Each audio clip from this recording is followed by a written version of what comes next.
Hello and welcome to Never Seen It, a podcast where we watch movies we haven't seen yet. I'm one of your hosts, Betsy. With me, as always, is my co-host and husband, Trent. We've never seen it. Never? Never. Well, sometimes one of us has seen it, as in today. What? Today's movie, because of course today is February the 2nd, Yes. we are watching Groundhog Day. Yeah, I've never seen this one. Trent, explain to me in 28, almost 29 years that you have not watched Groundhog Day. You know, I'm not sure, because I am a Bill Murray fan. I'm a Harold Ramis fan. It just never really clicked for me that maybe this should be a movie I watch. Despite the fact that they air it on TV every single year on the same day. I know. And I probably just never caught it at the beginning. I've seen plenty of clips from the movie. I know the premise of the movie. I know at least a couple of people in the movie, but, you know, again, never just sat down and watched it. You know what's interesting is I think this is a movie I've probably watched on TV more times than I can count.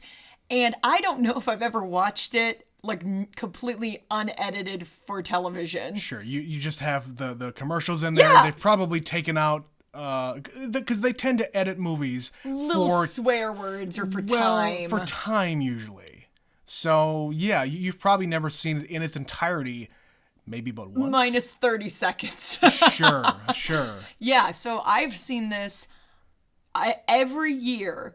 I looked forward to this being on TV when I was a kid. Really? So I would say, you know, this came out in 93. They probably started airing it in 94, 95. Yeah. And I watched it every single year. See, this is a for at movie least like 5-6 years. You've never really talked about all that much. You've never like suggested that we watch it at any time. I think you have this movie. I don't have this movie, and that's probably got something to do with it. Maybe. But I think it's an enjoyable film. It's, Yeah. you know, classic 90s Bill Murray. Yeah, and, you know, Bill Murray is a likable fellow. Mm-hmm. He's charismatic. He's funny. You know, everything that you could say about him. And like he's his normal deadpan self. Now let's just go back a little bit here. I have seen plenty of Bill Murray movies. Right. Like one of the best ones is Stripes. I love Stripes. Mm-hmm. It's a great Bill Murray movie, and Harold Ramis is his buddy in that, and that's the first thing I ever saw him in, because I wasn't really a big like Ghostbusters fan.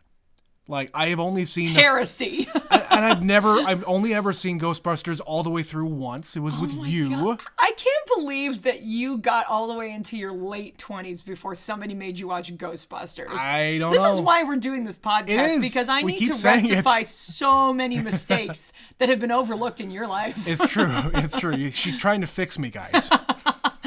At least pop culturally, certainly. It's true. But yeah, I enjoy Bill Murray. Pretty much everything I've seen him in has been good.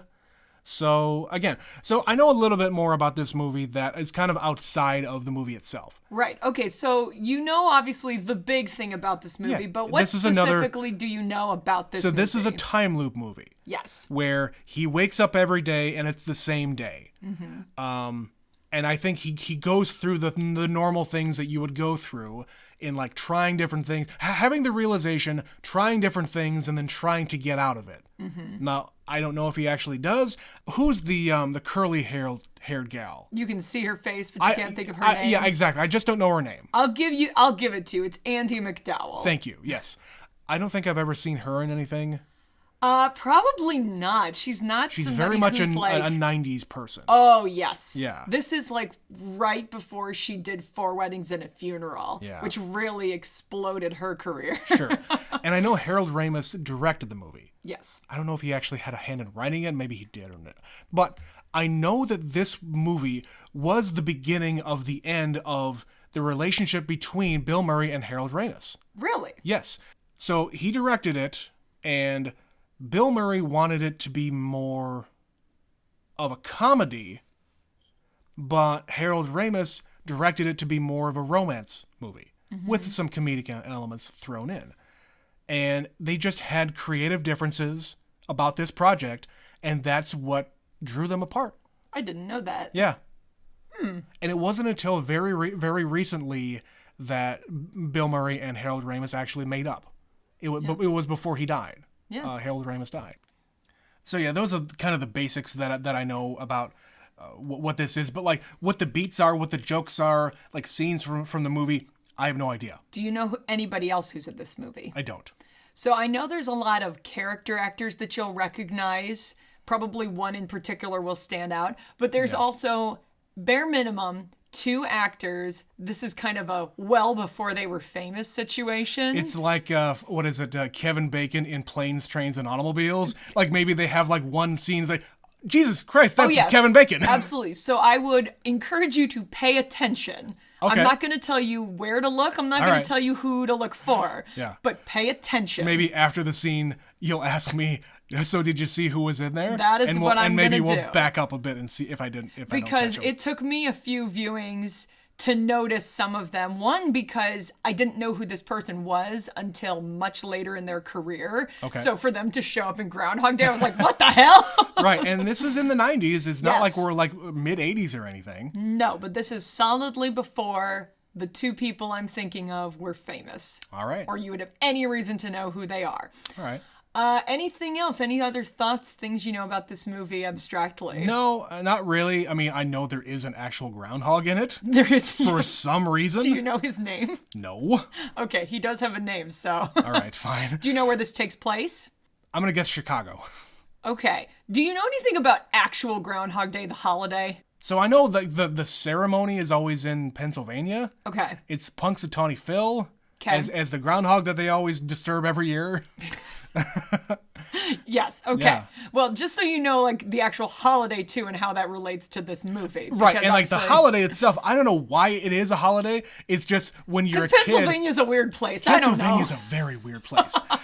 But yes, that is going to be relevant to this, too. So I'm just like, do you actually know what this holiday is? Anyway, cool. Then we're going to go. We're going to watch Groundhog Day from 1993, starring Bill Murray and Andie MacDowell. And we'll be right back.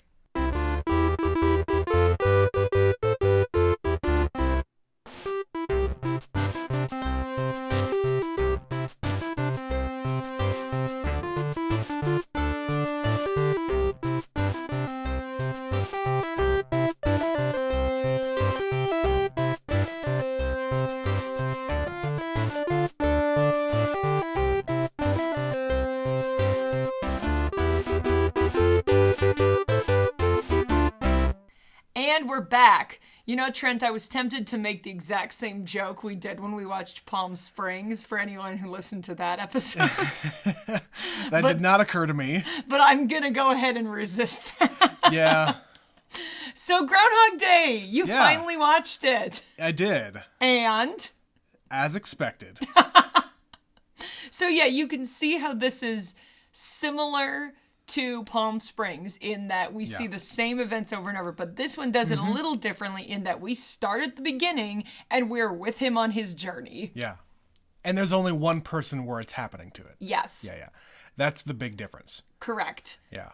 And there is an actual cause of the Palm Springs thing. Right. It's this weird tunnel, and anybody who goes in it gets to have this experience. Right. In Groundhog Day, he just wakes up. It just happens. It just happens. There's for no reason, explanation. No explanation as to like why it starts and why it stops. Right. You can assume we know why it stops, but you know, that's about all we can say. Pretty much. Yeah. Yeah, this one, there is a whole lore of like philosophy and religion that people have read into this. Oh, yeah. Like he goes through the stages of grief. Yeah. Where, you know, he's in denial and then anger and acceptance and all of that in between. There's a lot of different things. Like, he has a whole speech about, I am a god. Right. I'm not the god, but I am a god. Right. Maybe it's not that God actually is omnipotent. He's just been around so long, he knows everything. Sure. He just is immortal. Yeah. He's immortal. He cannot die. He has tried. Right. And we get a lot of fun sequences in this movie where it's just the same interaction he has with somebody over and over in slightly different ways. And I'm sure I mentioned this in the Palm Springs episode, but just the task the actors have to do the same delivery. Same line with the same delivery, the same like facial expressions, and same total acting. Because he can do it any way he wants, but everyone else has to be consistent. Right. And that is fascinating to me. And there are sequences of this movie where they do it rapid fire. It's like 5 or 6 times in a row, the same scene with a slight variation. Right, and that's all in the editing too, but still. Right, but you have to be consistent to make the editing work. Right. And of course, they have to film all those things in that space, and you have to be able to keep it clear in your mind. Yes. Okay, this is day 2, this is day 50, this is day 4, whatever. 000. Yeah.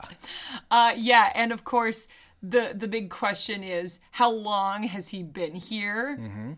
And there's, again, a whole conversation that people have had. Like, Harold Ramis did an interview where he estimated he's been in this day for at least 10 years. Yes, I did read that. But then some people have stretched that out because he has learned all these skills. And they say to be a master of anything, it takes 10,000 hours. Like, he even makes a comment in this movie, like, throwing cards into a hat. Right. 4 to 5 hours a day, every day for 6 months. Right. Because he knows, because that's how long it took him. Yeah, that's the Malcolm Gladwell thing. To become an expert in anything, you need to do it for 10,000 hours. Right.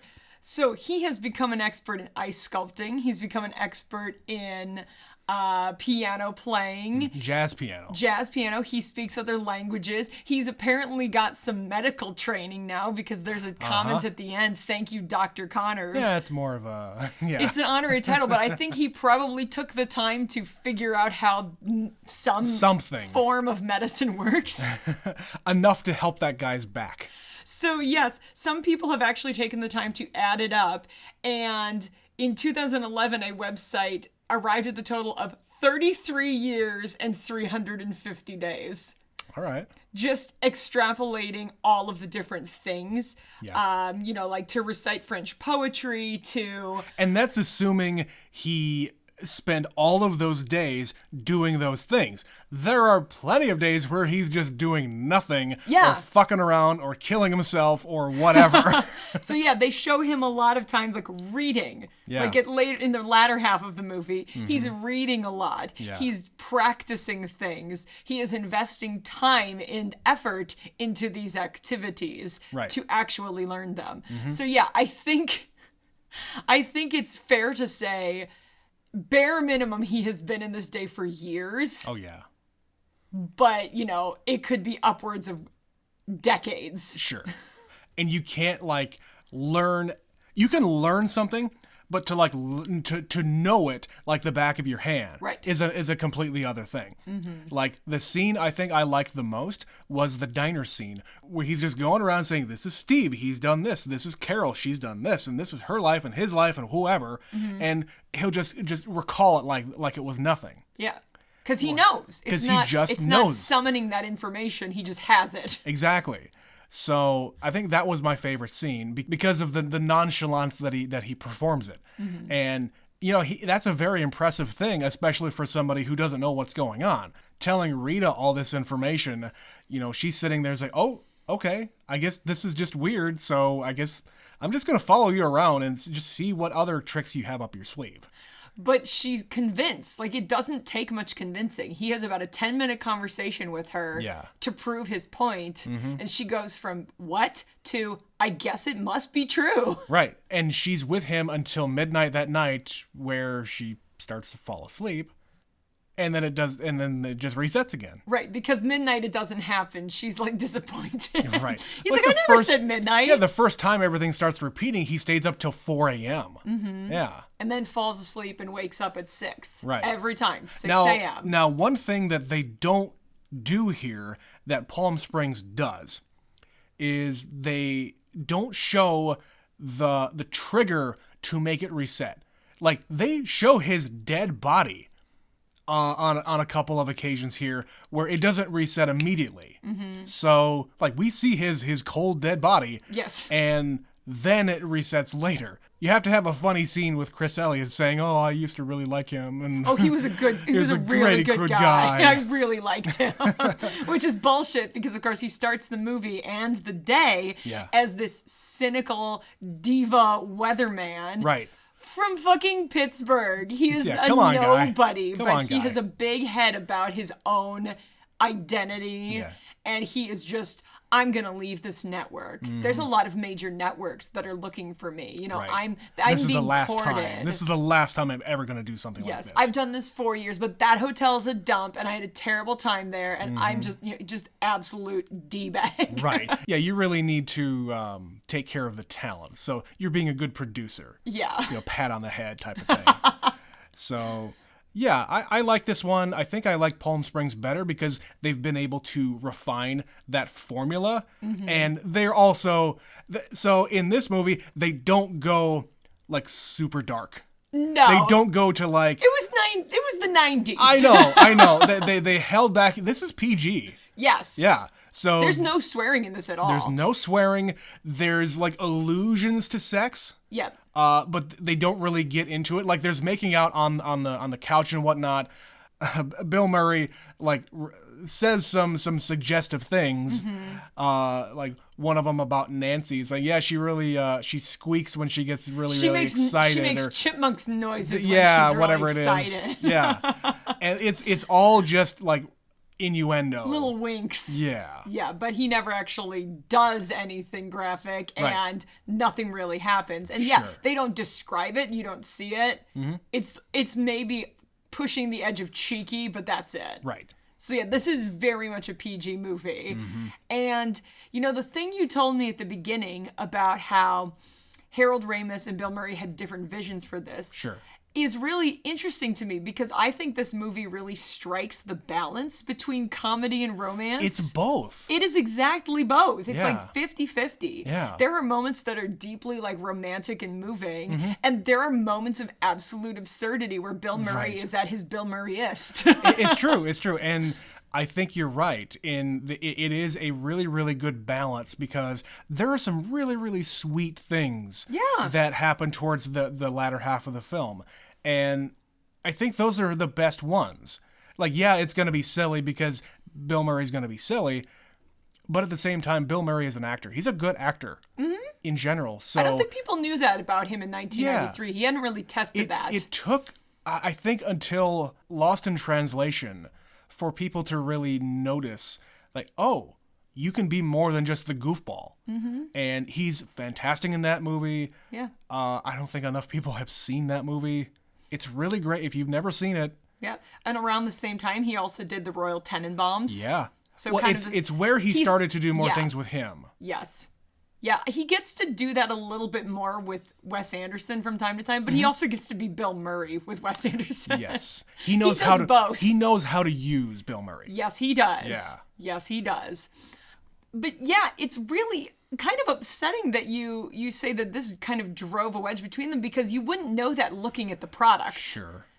Like, I really think the two sides complement each other very well, and that's why this movie is a perennial classic. I did also read that Bill Murray was going through a divorce during the filming of this movie, and like he was having a hard time, and I think the other producer of this movie, I didn't get the guy's name, but he's all over the credits, was basically sent to Bill Murray as opposed to Harold Ramis because he just didn't want to have anything to do with each other. So that kind of drove a wedge there. Directing him through somebody else. Yeah. Yeah, that's kind of weird. Right. Yeah. It's different when you're working with your friends, like very, very closely, because you want to continue to be friends, but you don't want to let the work get in the way of that. Which is what happened with like Adam McKay and Will Ferrell.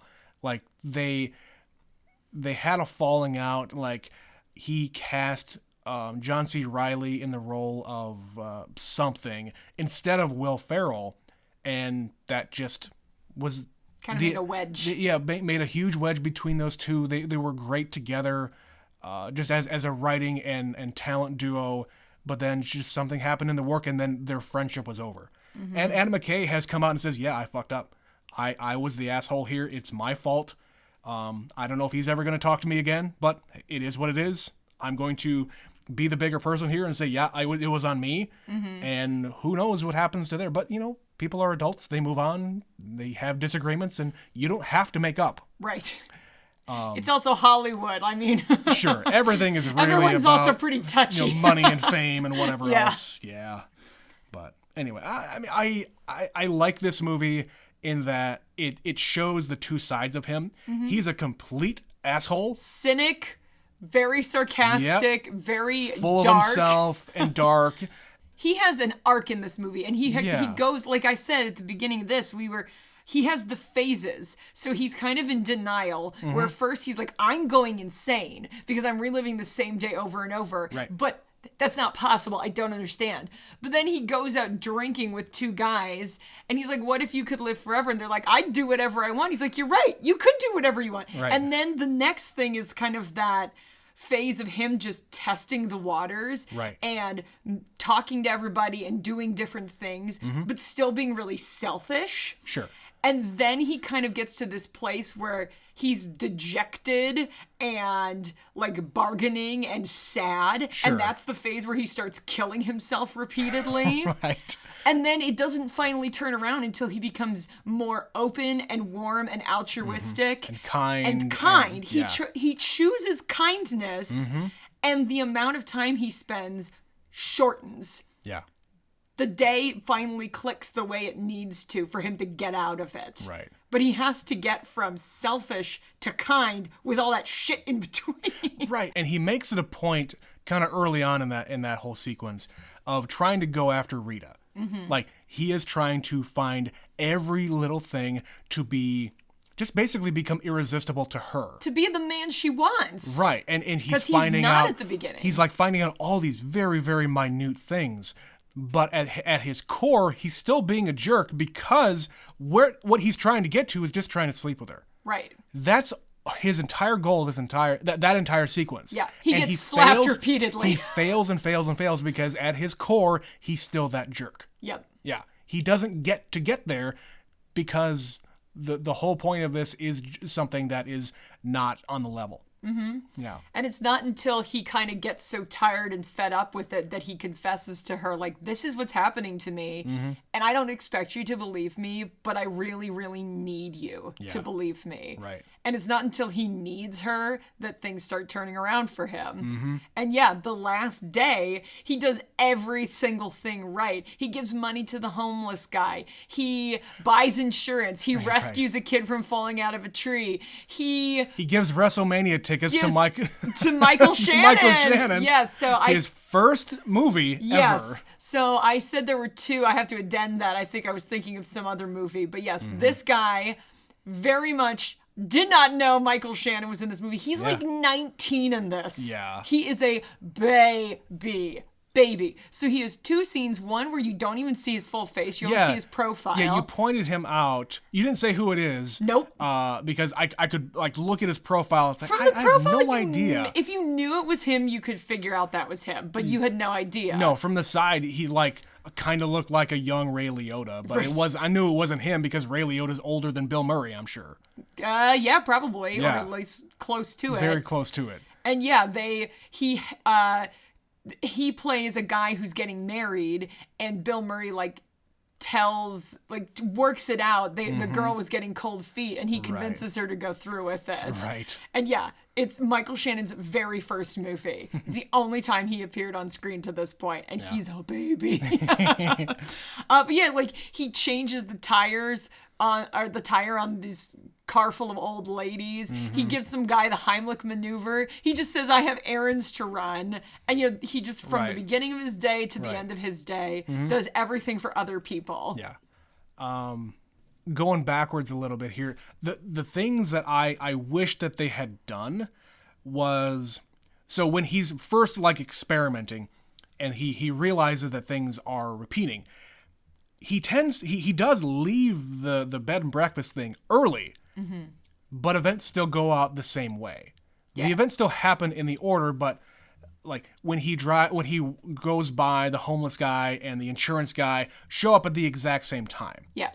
That bothered me because he is clearly leaving that house much, much earlier than what he would normally do.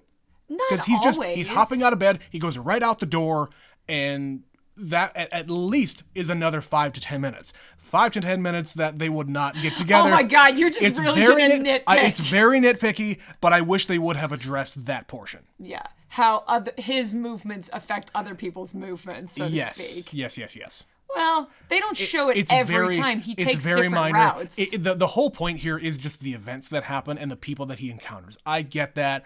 It bothered me throughout the entire movie, but it got better by the end. Right. So.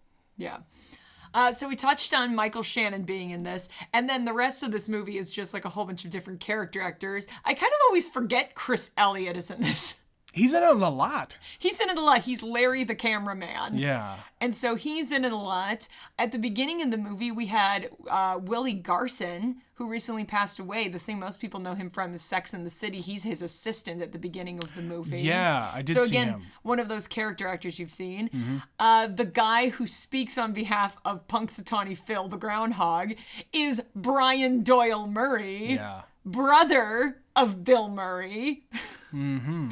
The guy who plays Ned Ryerson, I don't know that actor's name, but he's been in a ton of different things. Sure. The guy at the bed and breakfast who he runs into and he's like, oh, you're going to go see the Groundhog? Yeah. He's in Armageddon. Yeah, and like some of these people, they look really, really familiar. Like one of the drunk dudes that he finds at the diner, at the diner and at the bowling alley. Looks really familiar, the big guy. I have I no would idea have who to that actually is. dig into it. The thing I know him from is Blank Check. All right. I doubt you ever watched that movie, but another 90s movie. He plays like a driver or something. Okay. That's the thing I know him from. But yeah, it's just a lot of people like that in this movie, where it's just somebody you've seen who has about 200 movie credits, but they're not a star. They're just a dude who shows up and stuff. Uh-huh. Like Chris Elliott. Like Chris Elliott. It still blows my mind that his daughter is Abby Elliott. Like, I've never seen them together. And, like, contextually, Chris Elliott has just been around forever. And for him to have a grown adult child is very strange to me. Yes. Because he looks exactly the same. He has looked the same since 1988. Right. And he gets the same kind of roles in every single thing that he gets cast in. He's just one of these guys. It's been around forever. Yep. But. And then, of course, Andie MacDowell, who, like I said, this was before she really got famous. Mm-hmm. She's cute in this. She is. I think she fits very well to go off of Bill Murray, because she's playing this very, like, not really goody two shoes, but she's a good Catholic girl, and she's like career focused, but not really. She wants to get out of this podunk town and blah blah blah. She sort of seems to have fallen into this job. Yeah. And like she studied like French poetry in college. 19th century French poetry. You know, a totally useful thing to select as your major. Especially when you live in Pittsburgh, Pennsylvania. Right. So I was looking at this. This is not actually filmed in Punxsutawney. No, it's filmed in Illinois. In Woodstock, Illinois. Mm-hmm. I didn't know that until today. But I've been very close to this town many times. Oh, sure. Because it's right outside of Rockford. Mm-hmm. So I went to school probably an hour and a half from this town. Yeah. Well, now I'm just like, now I want to go see it. Because I always like finding out where stuff was filmed like that, especially where it's accessible to me. Right. A few months ago, because it's a real place. You and I watched Grumpy Old Men a few months ago. Right. And I found out which suburb they filmed that in. Apparently somebody I know, like, they're friends with the person who lives in one of those houses from Grumpy Old Men. Right. And that just is fascinating to me. Right. I love weird little close, small world things like that. Right. Or when they use real locations to film in. Mm-hmm. Like, I read that his bed and breakfast is just in a warehouse outside of Chicago. Yeah. And you can't actually go into that room because it doesn't exist. But the house where he gets trained in piano, that's a real house. Right. That they filmed in. I love that. It's all these just weird things that some things you have to make up because it's more convenient, because you don't want to go into somebody's house and interrupt them and have all this equipment everywhere and inconvenience people. It's much, much easier to just have a set. Yes, sometimes it is. We hadn't finished watching it, but there's that show on Netflix, the How Did They Make This? Or not How Did They Make This? The Movies That Made Us. That's what it's called. Yes. And there's an episode about Home Alone where they talk about how they built the house on a set because they have to submerge, they flood the house. Yeah. Wet bandits. It's in a pool. They built a house in a pool in a high school in Illinois. Yeah. Just so they could flood it. That's fascinating. Crap like that is just amazing because it doesn't look like a set. Right. Until you find out it's completely a set. Well, and we talked about it when we watched that second Matrix movie. That entire highway scene was built in the middle of nowhere, California, but it looks like it's a real highway.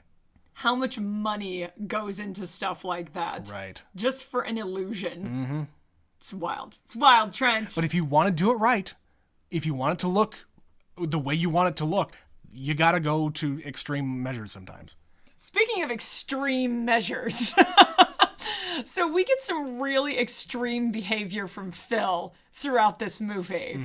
So once he kind of decides that nothing matters and he can do whatever he wants, he begins by taking a car and these two drunk guys for a joyride and driving on the railroad tracks playing chicken with train. Yeah. He decides that he has had enough and the groundhog must be stopped. So he kidnaps Punxsutawney Phil and lets him drive. Don't drive angry. Don't drive angry. And then he drives headfirst into a quarry, and then proceeds to blow up. Oh, he might be okay. Explode. He electrocutes himself with a toaster in the bathtub. He jumps off a building. Church. Yep, a big bell tower. Yeah.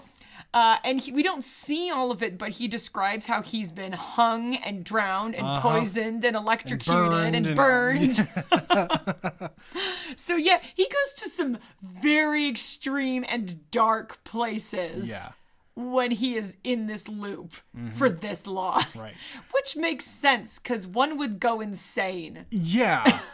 And again, the character arc here is you just have to get to the acceptance and make this life as pleasant as you possibly can.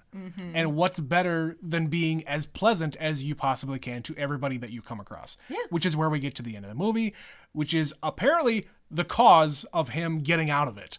Like, he has the best day he could possibly have. By the end of that one day, he has interacted with almost everybody in that town and made their lives better. And he gets close a few times, like kind of in the middle of the movie when he finally decides to start getting to know Rita and actually be nice to her and pursue her. It's still when he's being kind of selfish because it's kind of the first time he's making a move. Yeah. She makes, he says something to the effect of, you can plan a perfect day. It just takes a lot of work. Yeah. Implying he has worked very hard to get this day to play out the way he wants. Right, and he has to make all these mental notes. Yes. About all the things that she likes and doesn't like. Yep, no fudge, no white chocolate. She likes French poetry, sweet vermouth on the rocks with a twist. Yep. She always toasts to world peace. He just has this ongoing list of just getting to know somebody and all of their likes and dislikes. Right. And that's, getting in any relationship. You figure out the things people do and do not like until it's an unspoken language between you. Hi, Betsy. Hi, Trent. Yes. He just has a much longer time to get into the weeds and the nuance. Right. And again, I go back to the fact that all he's trying to do is fuck her. Oh, At yes, the end of the day, in the middle of the movie. In that particular sense, like, he's been with almost every other woman that he wanted besides her. Again, not to keep on going back to Palm Springs, but the Andy Samberg character there has fucked everybody in that entire thing. One time or another. Yeah, the women, the men, whoever, it doesn't matter. He's done it all. Yep. He's killed people. He's killed himself. He's just done everything. And by the end of that movie, he's done with it. He needs to get out. So again, in this one, Bill Murray, that's his new challenge. He's challenging himself to get to this point, but in the process, he really starts to fall for her because she's not going to fall for all this other stuff. Yep. You can be sweet, you can be all this thing, but you're just putting on an act. And she sees through it by the end, every time. Which is why he gets slapped in the face repeatedly. How many times do you think they filmed her slapping him in this movie? Quite a few. Because the first time he wakes up and it's Groundhog Day again, he says, I need somebody to slap me really hard in the face. And she does it. Oh, yeah, that's real. That's real. And then later in the movie, when he is being very pushy and trying to make moves on her and she doesn't appreciate it, she stops him by slapping him. And they do like 7 in a row in different locations at kind of different times of the day because he has tried this route many, many times. So yeah, I have to imagine Andie MacDowell slapped him well over 24 times while filming this movie. Oh, sure. And, you know, she's wearing like a glove in half of them, like a leather glove. Well, I mean, it's a winter glove. It's a winter glove, which I don't know if that would soften the blow or make it worse. Leather would be worse. Cold leather. Yeah. Because it's very clearly winter when they actually filmed this. Totally. Yeah. There's a scene also on This Perfect Day where they're at an event, like a fundraiser, and I liked this little touch, and this wouldn't make any sense to people of today who have never had a checkbook. So they're having a bachelor auction, and like the waitress from the restaurant shoves him up and says, I got $10, it says you're mine. And they have a bidding war between the waitress, the little old ladies, and Nancy. And they keep going, $10, $15, $20. And then you see Andie MacDowell with this pink billfold, and she's like... It's her pocketbook. It's her fucking checkbook. She is literally balancing her checkbook. Why do you think it is $339.88? It's because it's an exact amount that she has written down in her ledger that she knows she has. All right, I didn't get that portion. I thought she was like just holding up her pocketbook as in saying, "This is how much cash I have in my purse." No, I think she literally was looking at her checkbook. All right. Because kids, if you don't know, we used to have to keep track of the money ourselves. We didn't have online banking, and we couldn't just go to the bank every 5 minutes. You wrote down how much went in, and you wrote how much went out. And they charge you if you try to take out too much. Yes. Yes. So yes, it's a thing I never would have considered or thought of. Okay. But in this modern era we live in, it's such a foreign, you always know how much money you have. It is an outdated concept for her to be looking, like they don't show it, but why would it be she's looking at her billfold and it's $339.88? If not, she is literally looking at the amount of money she has in her checking account. The only other thing I could suggest is that she just quickly counted how much cash she had on her. Except she's not digging, she's not rifling, she's holding it up and looking at something. They didn't show it, but yeah, I'm more on your side here than mine, so. It's just, if I were going to pick a single item in this movie that dates it, it's that. Because there's no cell phones. Yep. But that's okay. You know, you can make a movie today without cell phones if you're careful. Yeah. You can make it, coordinated to be that way. The cars are all old, but they're kind of like really old cars in this movie. They're like 70s and stuff, so they're already kind of out of date for the town they're in. And it's a small town. Yeah, everything would be a little bit behind. Yeah. Everybody is, dressed very early 90s. That dates it a little bit, but the 90s are backtrend. Are there any, televisions in the entire thing, except at the TV station at the beginning of the movie? The big tube TV. Right. Like them on the blue screen, not a green screen, a blue screen of him doing the weather thing. Now that's the only technology that would date this. Yeah, I don't think anybody watches TV the rest of the time. No. I don't think I noticed that until you just said it. Oh, Jeopardy. They're watching watching Jeopardy. the old Jeopardy on Yes. a tube TV. Yeah. No, they don't actually show Alex Trebek. No, but it's his voice. Mustache. It's his voice. And it's the old set, the old podiums. Yep. Yeah. And he knows every answer, and all the little people are applauding because he knows all the answers. And he says the next answer before the question is even asked, and he just looks over and says, "It's this." Yeah. Just stares at him. Rhine. Just stares and at him. And then drinks a bottle of Jack. Oh, yeah, God. It gets very dark, and I understand why the people around him are disturbed by him throughout different points of the movie. Sure. Because yes, if you were walking down the street and someone you had no recollection of, you'd never met in your life, comes up to you and knows every detail about your life, Right. that would be terrifying. And you could only do that portion of this in a small town like this, because you're in a city, you're not going to just tell some stranger your entire life story, but in a small town they might. Mm-hmm. You sit down with them at a diner, you sit down with them, where on a street corner. People will just tell you their life story. Oh, yeah. Unsolicited. Oh, yeah. You just go say hello, and in 2 hours, you will know where they were born, who they married, who they went to high school with, where they live. Yeah, totally. They're an open book. Yeah. One last thing I wanted to cover here was they cover I don't think they ever gave him a name, but the homeless guy. Yeah. So he's shown quite a few times in the beginning. Phil will just walk by him, not really interact with him much. Brushes him off. And by the end of it, when he decides he wants to try to help people, like he gives him a wad of cash, and at the end, I think maybe of that day, he comes across him in an alleyway somewhere, and he's having a hard time. He's feeling sick, I guess. He takes him to the hospital, and he dies. Mm-hmm. And he's like flabbergasted. It's like, oh, what happened? And the nurse says, well, he was just old. He didn't die of anything in particular. It was just his time. And from that point, he made a point of trying to help him, trying to let him survive that day. And at no time does he do it. Nope.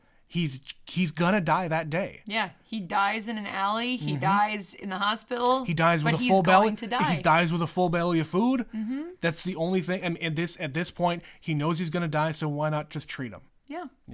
But he can't stop it. This is the one thing he can't change. Right. And he tries. He really does. Yeah. And that's sort of the tipping point. Like when he decides, well, I couldn't help him, but who else can I help? Right. The whole causality thing, it really gets to him. Mm-hmm. Like, it doesn't matter what I do here. This man is going to die. So why not make the best of things for everybody while you can? Yeah. So anyway, that's about all I had, Betsy. Yeah, I would be really fascinated to talk to some deep thinking philosophers about this movie and just the correlations to religion and philosophy and mortality and morality. And morality. Yeah. There you go. Yeah, I like this movie.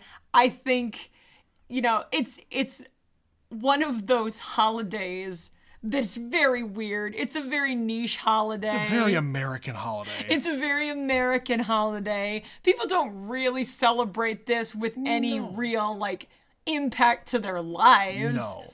It's just something stupid they throw on a calendar. It's a nice tradition. Yeah. That's all this holiday is. And so it has a little bit to do with this movie because that's where they are when it happens. Right. I am not going to be going to Punxsutawney to watch this ceremony at any point because it's still winter. I'm not really interested in being outside. We have enough of that here. We have plenty of winter here, and I don't care what the rodent tells me. It's gonna be winter until it is spring. Right. And even then, it's still winter. Yes. But this is certainly amongst one of the better Bill Murray movies. Mm-hmm. I recommend it to everybody. I think it is worth seeing anytime. You can show this to kids, and the stuff that's above their heads, they're not gonna Bill Murray is still gonna be silly. And that's what I saw this movie when I was 8 or 9 years old for the first time. When it came out, I was 8, and I definitely saw this very early. Yeah. So you could show this to the kids; they'll love it. Yeah. All right, that's it for this one, Betsy. Let's read an email here from Mitch. Hi, Mitch. from Saskatoon. Mitch from Saskatoon. So he's talking about Tick, Tick, Boom. We watched that. We did. He says, "Hello, gang.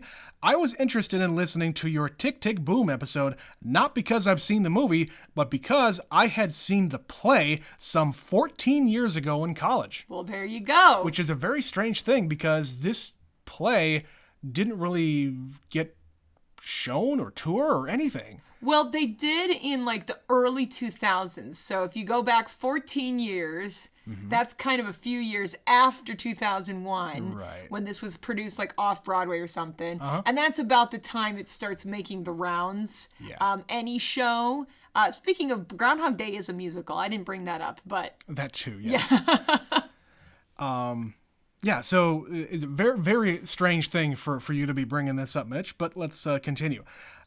I was obliged to go since I was dating the musical director of the play that would be a good reason. at the time.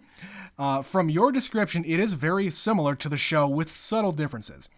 I recall your one favorite song about Bohemia as not being a part of the main show, but something that was more of an end credits song.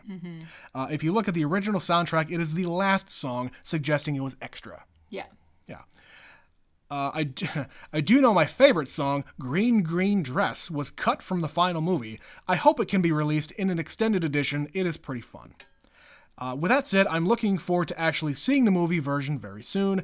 Thank you for watching these movies to prepare me for Oscar season. From Mitch. Thank you, Mitch. Yeah, thanks, Mitch. Yeah, we're going to be doing a lot more Oscar stuff in the next couple of weeks because... Yeah, the nominations are coming out in like a week and a half. Week and a half, or I think. Whatever it is. Yeah. So very soon we'll know what the full list is. We feel like we've covered at least a few of these. I think best guess we've hit 2 or 3, maybe more. We'll see. Right, we'll see. That's the fun we're in right now, the guessing game. Yeah, we kind of like to guess on these things to just get a little ahead of schedule. Yeah. Because the last time when we started this podcast, we went full bore. We knew what the nominations were. We did 4. I think there were 8 of them. So we did 4. We took a break. Then we did another 4. And then there was the Oscars right there. So we have to do this a little bit different because, hey, Betsy's actually a little bit busy. She's got something outside of this podcast. And outside of her normal job, she has an extracurricular activities she's got to get to. So recording becomes an issue, but we're not going to go anywhere. We're still going to come to you twice a week, every Wednesday and every Sunday. So look forward to that. Yes. Look forward to Oscars. Look forward to the Oscar stuff. We're going to get excited for that. Email us at neverseenitpod@gmail.com. Follow us on Twitter, neverseenit_pod. If you want to support the show, you know how to do it. And if you don't want to support us, no big deal. We just ask that you share these episodes, go onto iTunes and rate us.